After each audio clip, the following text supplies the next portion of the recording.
Hey everyone, so it's Hearth and welcome back to my channel. So in today's video we are going to be talking all about the water element and the associations connected to it.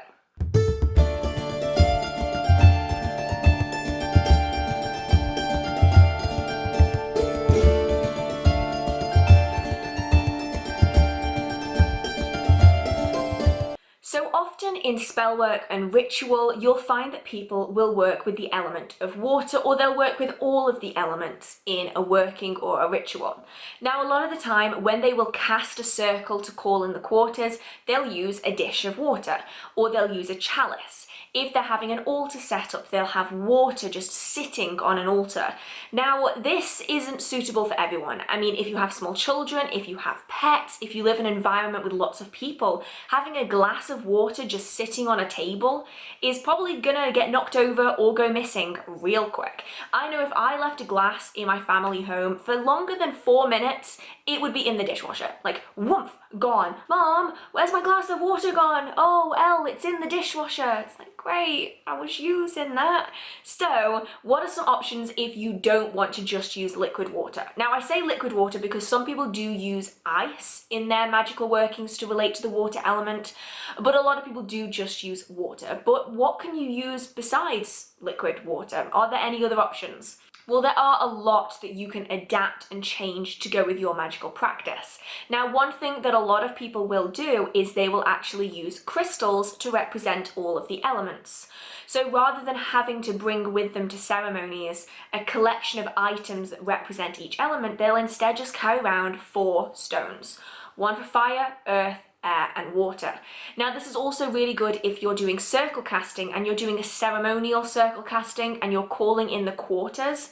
They can be really good to mark out the directional locations, whereas some people might bring a candle for fire, incense or a feather for air, a dish and dirt for earth, and a glass and liquid water for the water element. That can get quite difficult, especially if you travel and you go out and about for your rituals and your spell work. You might not always want to carry around a small briefcase full of spell items, but instead you can put 4 crystals in your pocket and use that to display the directional quarters during a circle casting. So of course you can use water frozen. Now, ice actually is a really interesting thing that you can use if you want something that's very temporary, and especially if you're doing outside workings, it can be quite nifty actually to just put an ice cube out. Now, of course, obviously this isn't going to work if you have to travel to do a working, but if you're just going into your own back garden and you have pets that might knock over glasses, having an actual just ice cube can be a really good representation. But if you do need to use something a little bit more long-lasting than an ice cube, there are some other options. So there are several other crystals, stones, or other items that you can use to represent the element. Now, not all of these are going to be stones, as you'll see as I go through them, but they are all connected in some way with water, whether that's how they are created, whether that's their name, whether that's their coloring or their patterns, or simply the way they look in their appearance. So you have beryl, amethyst, coral, tourmaline, pearl, aquamarine, quartz, opal, and almost all translucent stones. So of course, coral and pearl, they aren't actual stones or crystals. They are natural items that have been created by an animal. Now, not everyone is going to feel comfortable using that within their magical practice, and I will say if you are planning on using those things, please make sure that they are sustainably sourced and that they aren't being mass collected from active animals, because that just isn't right. But if you do have something, say a pearl necklace, or if you do have a piece of coral that was washed up on the beach, they can be really good for working to represent the water element in almost every way when it comes to connecting with the element. So something really interesting that does connect to the water element are the water element astrological signs. Now, I do want to say here, because I get asked it a lot, you don't have to be a member of a water element sign for you to practice water magic. You don't have to, not at all. Now, there are individuals that belong to these water element element signs that might feel more connected to the water element, but you definitely don't have to be one of these 3 signs to connect with the element. What you can do, however, is connect to these astrological signs as the moon and the sun pass through them. So if you want to work with emotion and energy and connect to that water element, you can work when the sun is in Cancer or when the moon is in Cancer. So you can really connect everything together. Now, this is a really interesting correspondence if you don't use items. So if you are one of those practitioners that work solely with your energy and your intention, you can really connect to the sign as we are passing through them to really draw on that energy to really amplify what you're planning on doing. Now, the water element signs are Cancer, Scorpio, and Pisces. Now, regardless of whether you're one of those signs, you can definitely work with its energy. It's an astrological layer onto spell work that you can add on.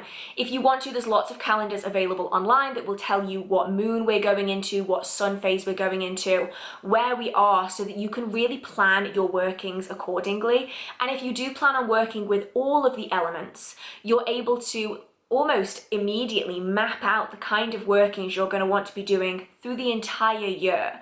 And it really all depends on whether you're working on the sun in a sign or the moon in a sign. So the sun will typically spend about a month in every single sign, a month and a bit in every single astrological sign.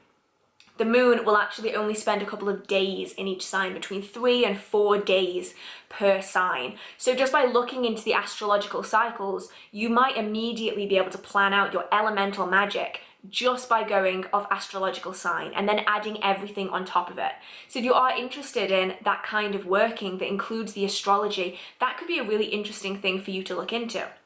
Now, along a similar vein are the planets and the cosmic bodies that are connected with the water element. Now, this is ideal for any of you out there that really like cosmic magic and that are cosmic witches. Now, there is one that I work with more than any other, and that is the moon. Now, the moon has such a strong influence over the waters on Earth that it influences even the tides. So personally, if I'm going to be connecting with any cosmic body, it is going to be the moon. So you can really tie everything together. You can work with the astrological cycles, you can work with the crystals, you can also work with the planetary bodies and with the lunar cycles as well. So if anything, when it comes to the water element, there are so many things that you can sync up to really amplify your magic when connecting to the element. Now, next are colours. Now, of course, elemental colours are quite stereotypical. They are almost exactly as you would expect. They are deep blue, deep olive green, sea green, turquoise, indigo, and aqua. So there's definitely lots to go on there, but you can go even further and go with things like seafoam green, pastel blue, pastel mint, even white. It all really connects to different areas of water. And that's the thing, there are so many different ways to connect with the water element. You can even draw aspects of swamp magic into it, because that is in effect part of water magic. There's a whole range of different things you can go into, and it really all depends on what you connect with. If you live in an area where the water is different, really work with what you've got, work with the colours that you see in the water in your area to really draw on that energy in your spell work and ritual. Now, when it comes to magic, something that people choose to do but not many people talk about is the idea of enchanting jewellery. It's kind of passed around, it's kind of mentioned, but no one really deep dives into it. Now, I personally love enchanting my jewellery. As I mentioned in the fire element video, I enchant all of my jewellery, and I typically do it based on the type of metal that I'm working with. So whereas the fire element is very associated with gold, the water element is very associated with silver. Now, it doesn't have to be pure silver. It can be silver plated, it can be silver gilt, it can also just be coloured silver if that's all you have. So things like alloy can be used as well. But if you do have any silver jewellery, which is my personal preference, it can be a really good way to enchant jewellery in water and to utilise water energy and the water element in your jewellery enchantment. I personally enchant all of my jewellery for personal protection, and I do it in lots of different ways. I do them with fire, but I also do them in water, and one of my favourite techniques is to go to a sacred location. So for me, I typically go to the Chalice Well in Glastonbury, and I will actually enchant the jewellery in the waters that come out of the well. And I use that water magic with the metal, because all of my jewellery is silver, so that I really add layers onto that working to really add that energy into it. So if you do want to enchant jewellery and you're interested in working with the elements, it could be good to choose the type of jewellery that you're going to enchant in different ways to really draw on the different aspects of the elements. It's something that I think more people need to focus on. A lot of people, when they think of elemental magic, they just think of calling in the quarters or elementals or fire and smoke. They don't think of all the practical applications that you can actually do with it. Now, there are other metals that are associated with the water element. It's not just silver. Mercury is another one, though I would not suggest handling it in any way unless you are trained to do so, and also copper. So if you do have any copper items, you can use it to represent the water element in spellwork and ritual, which is quite good because copper is often a lot easier to find than solid silver, for instance. So it can be a lot more accessible for people who maybe just have copper beads or copper bits just kind of lying around that they can add into their workings. So for some, forming connections with energies is done in more unusual ways. For some people, they connect very closely with animal energies. I know a lot of practitioners myself that work very closely with animal spirits, animal energies in their workings. The same applies to elemental magic. There are different animals that relate to different elements that you can draw on the symbolism of, you can draw on the imagery of in spellwork and ritual to really help connect you to that energy, and the water element is no different. Now, although I classify all of these as animals, some of them are spiritual beings rather than simply being living, breathing animals. Now, most of them are related to the water element because of where they live, how they act, but some of them are very related to the water element based on their history and their folklore, and hopefully you'll see that coming through. Now, obviously, I don't expect you to have these animals just in your premise. I don't expect them to just be around you. Instead, you can work with them in imagery, in oracle cards. Some people have animal oracle cards that they can work with and draw on the energy of these animals on an altar or in a working. Just by having the image there, you can draw a little image of them. You can have little kids' toys. There's so many different ways that you can work with them without having a physical, living, breathing animal. And trust me, some of these you're not going to want around. Promise you, you're not going to want them around. So we have snakes, bears, seals, sea snakes. Scorpions are part of both the water element and the fire element. It really all depends on the aspect of them that you want to draw on. Dolphins, fish, sea serpents, seabirds, things like seagulls and albatross, and also horses. A lot of these animals, like bears and horses, although they aren't typically in the ocean, their folklore and their mythology actually very closely connects them to water, especially horses, which makes them really, really prevalent for work with water magic. And you'll find that a lot of practitioners that do work with water magic have a very close connection to horses. There's just something about their folklore that's just so beautiful. If you've never looked it up, it's really, really interesting, especially in the Greek folklore. There's so much just intricacy about the idea of horses coming from the ocean, and Poseidon is actually the guardian of horses. It's so beautiful. I absolutely love it. You should look it up if you haven't. It's really, really nice.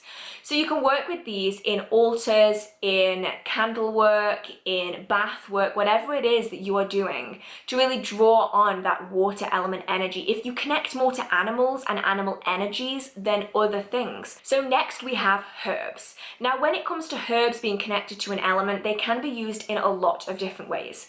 They can be used in ritual baths, ritual washes, especially when it comes to the water element.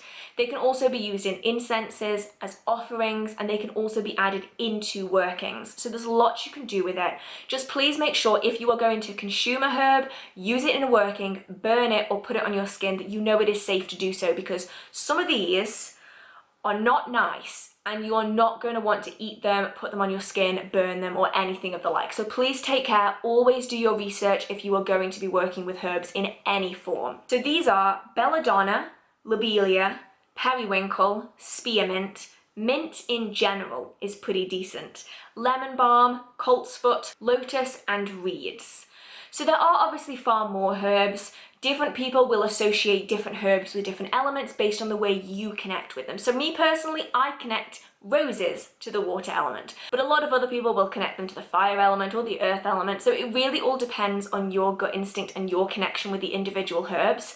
You definitely don't need to use all of these. You can just pick the ones that are most readily available to you. So for me, I typically use mint, lemon balm and rose when it comes to working with the water element. But that's just because that's what I have more readily available to me, and I don't like using toxic herbs like belladonna.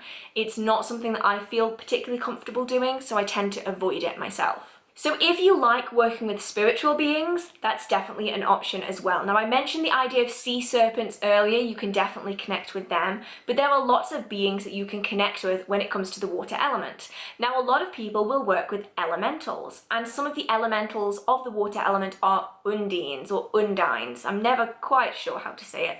One of the two. I will spell it out at the bottom here for anyone that doesn't quite know what I'm saying on that one, because my pronunciation is terrible. But there are also sea serpents, there are merfolk, mer people, there are fae that are connected to water. Things like selkies, for instance, are very closely connected with the water element. So if you do like working with spiritual beings, there are a lot that you can work with, that you can then do trance work with, that you can astral project with, that you can really interact with in your spiritual practice if working with spirits is something that you are comfortable with. And then there are the aspects of the water element. Now the fire element, a lot of people know what that represents. Same with the earth element. We seem to have a deep-rooted association with these two elements.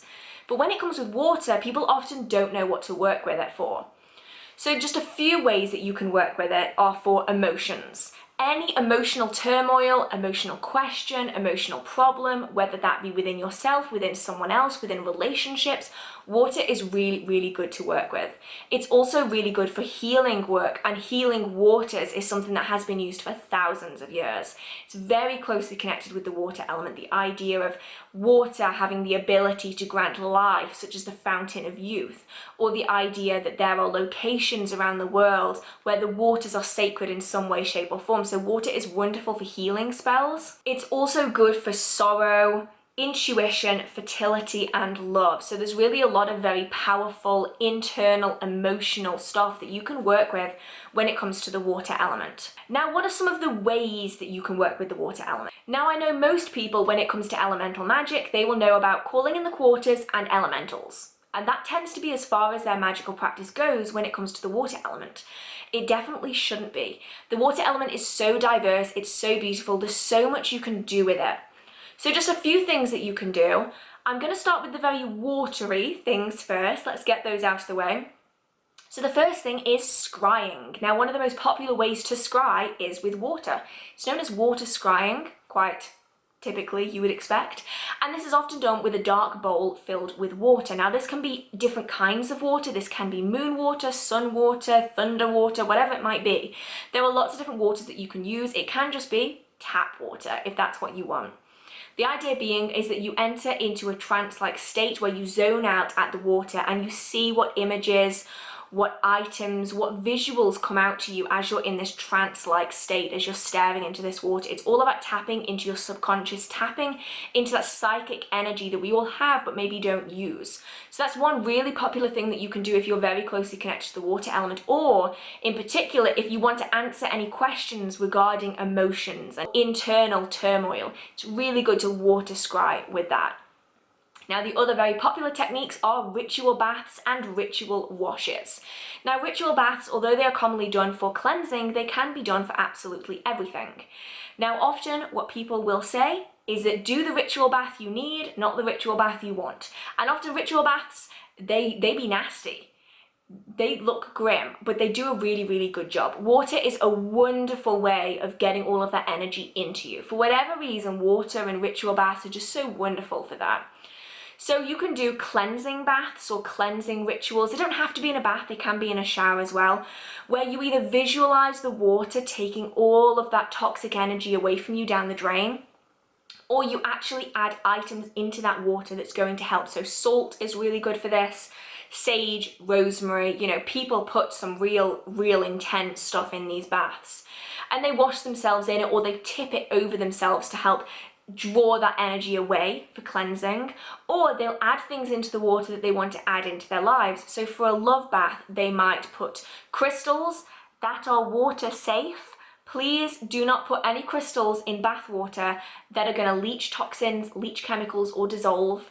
You're not going to want to do that. But if they are water safe, you can add those in, as well as rose petals and lemon balm, and people put some really interesting stuff in their baths.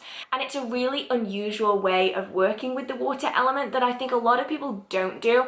It is quite difficult if you live in a location where you don't want people to know what you're doing, because you might leave some bits in the bath. But there are ways of doing it that won't leave bits in the bath. So some people will actually heat up all of these ingredients in a pan on the stove. They'll then drain out all of those bits, and then they'll tip the water into the bath. There are also things known as bath teas, which are essentially like herbs in a tea bag type thing, and you put it over the bath tap so the hot water runs through the herbs, drawing that energy into the bath without filling your bath full of bits. So there are options even if you want to be discreet about it.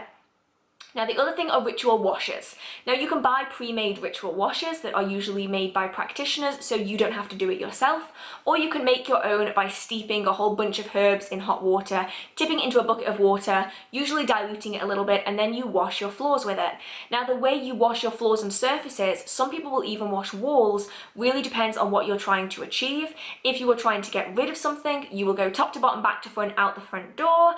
If you were trying to attract something in, you will usually go into the house rather than out. So if it is for improved finances in a business, you might wash the business floor from the door in towards the till, because that's where you want people to come. So it's a really versatile technique that you can use that's very closely rooted with the water element if you do want to call on the water element for your workings, as well as elemental spirits, elemental beings, whatever it might be. So that's a really interesting way of doing it. You can then destroy sigils and petitions with water. Now, a lot of people will do it with fire, but water is a really valid option as well, and it's a really interesting way of doing it. A lot of people will do it when they want to clear something out of their lives. Whether that's a toxic person, a negative relationship, negative energies, they will write it on a petition, they will charge it with their energy, and then they will wash it away if they want something quite calm, or, some of you will have guessed this, they will screw it up, they will throw it down a toilet, and they will flush it. Now, please don't do this with anything ginormous. A tiny piece of paper that's like this big is not really going to make that much difference. But please don't do this on like giant sheets of paper, please. But tiny little petitions, it's not going to do too much harm as long as everything is kind of non-toxic and safe and stuff. But that is what some people will do, especially if they want to say get rid of a toxic person out of their life. They will write their name on a petition. They'll usually spit in it. They'll squish it into a ball, and then they'll throw it into a toilet and they'll flush it away. Or I have known people do that with toilet paper. I'm hoping you can get where I'm going at here. And they will write, they will wipe, they will scrunch, they will throw it down the toilet, and then they will wash their hands to cleanse both, germs, but also to cleanse out any of that energy, and then that person will leave you alone. It's a really creative way of working with the water element in petitions and sigils. It's a really unusual way. Now, another thing you can do is using it for cleansings of items, tools, yourself. Oftentimes, people will consecrate items and consecrate spaces by splattering certain waters around. They will cleanse candles by washing them down with water and then allowing them to dry. A lot of people will wash themselves. They will cleanse themselves energetically with water. They'll even anoint themselves with water before spell work and ritual, water that embodies what they want to manifest. So whether that be moon water of the different phases, or sun water, or thunderstorm water, whatever it might be, they'll work with it in their workings. Now, you can imbue water with energies. You can do this with crystals, you can do this with herbs. If you're going to do this with crystals, please put the crystals outside of the glass, not in the glass. Please, I don't want anyone to get themselves in trouble because a crystal has leached something into the water. That energetic ability is there, even if they're outside of the water. And you can then use that water within your magical practice, whether you use it ceremonially or whether you drink it to add energy into your life. So that's another way of doing it. Now, if you don't necessarily want to bring items out with you, you can use salt to connect with the water element. Now, I do suggest sea salt for obvious reasons. sea salt. So what I will do is for the different elements, I will connect a different salt to it. So I spoke about fire salt in my fire element video.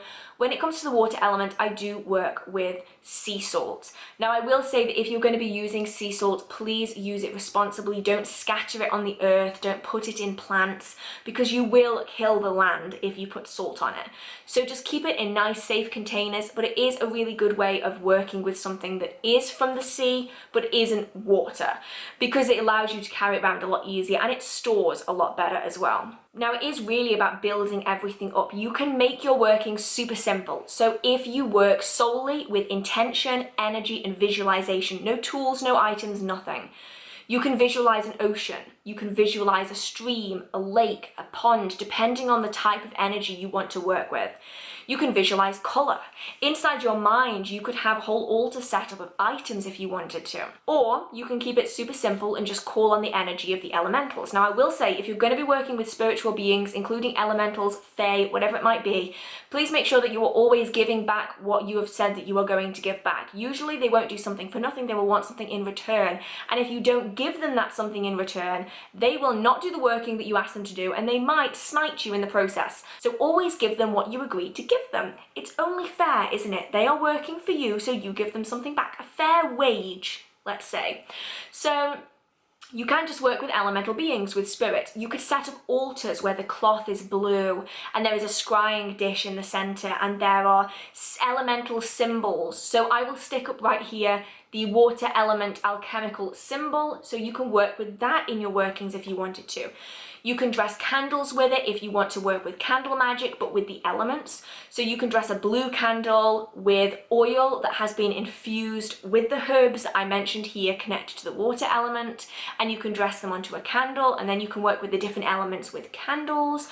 You can just put them on an altar, put the symbols, put the animals, put the imagery, put the colors, put the herbs, put the crystals on an altar to work with the water element in a manifestation altar or an offering altar. You can add these different layers into spellwork and ritual to really help you connect with the energy and the vibration of the water element that you can then carry on into your rituals and spellwork to give you some fantastic results. And if you wanted to, you can also combine different elements that work together in an instance to really help improve the success of your workings. So elemental magic really is super versatile. It isn't as rigid as a lot of people think it is. It isn't just have a candle that's red for the fire element, have a pot of dirt for the earth element, have a cup of water for the water element, and have a feather for the air element. It can be really versatile, really useful and adaptable to your situation. So if you did enjoy this video, feel free to give it a like. It really, really means so much to me. If you do want to see the other elemental videos I have done, I will link them up here. They will also be on an end screen at the end of this video. I am going through a whole series. So far I have done the fire element and the water element. If you do want to stick around for the other elemental videos to come out, feel free to hit subscribe. I do try my best for this magical content every Wednesday and every Saturday at 6 p.m. and I also do a few kind of vloggy things in between. So if you want to stay updated with that, feel free to hit subscribe, and then you can find me whenever you want and come and watch the other videos and join me for some more elemental magic fun.